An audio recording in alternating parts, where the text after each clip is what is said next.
बहुत ज़बरदस्त सी फ़िश तैयार हो चुकी है।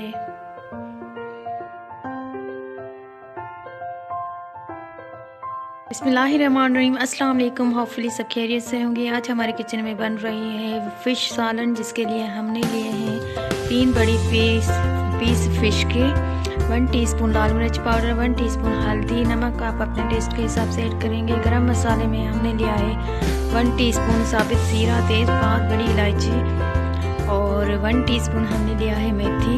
मीडियम साइज़ की हमने ये प्याज, 4 अदद हमने लिए टमाटर, लहसुन अदरक का पेस्ट बनाएंगे, हरी मिर्च और हरा धनिया गार्निशिंग के लिए। प्याज को लाइट ब्राउन करने के बाद हमने डाले हैं सारे मसाले और कुछ आलू के पीसेस और टमाटर।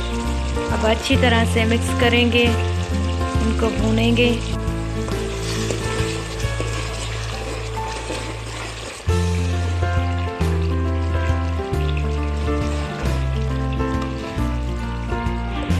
मसाले को अच्छी तरह भूनने के बाद हमने हाफ कप के जितना पानी को ऐड किया और अब फिश को ऐड करेंगे।